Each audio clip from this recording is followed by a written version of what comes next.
అందరూ మొన్నటి వరకు రకరకాల వార్తలు, రకరకాల థంబ్‌నెయిల్స్, రకరకాల ఆహ్, అనుకున్న వ్యక్తులు. మీరిట్లా చెప్తే నమ్ముతారా అసలు? నేను అదే అంటున్నా.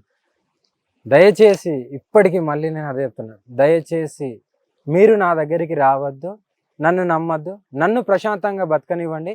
మీ జీవితాన్ని మీరు ఆనందంగా కుటుంబాలతో మంచిగా ఆనందంగా గడపండి చాలు. జైల్లో అన్నం తినలేదు అఘోరి మాత అని రకరకాల ప్రచారం జరిగింది. నిజమేనా? అన్నం తినలేదు, చాలా సేపు ఏడుస్తూ ఉండేది. ఏది నా సంబంధించిన అత్యంత అంటే మీరు పేరు చెప్పొద్దని అంటున్నారు కాబట్టి నాకు సంబంధించిన ఆత్మీయురాలు ఎక్కడ ఏంది అని ఇదంతా ప్రచారం జరిగింది. అంతా నిజమా అబద్ధమా? అలా ఏం లేదు.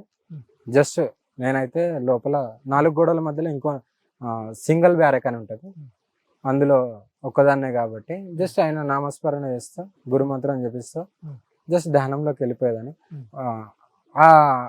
అదైతే నేను ఎప్పుడు ఆలోచించలేదు. ఇంకా గురువు ఏమన్నా మీరు బయటకు వచ్చిన తర్వాత కానీ జైలుకు పోయే ముందు కానీ మీ గురువు గారికి ఏమన్నా సమాచారం అంశం ఈ విషయంలో ఏమైనా చర్చ జరిగిందా?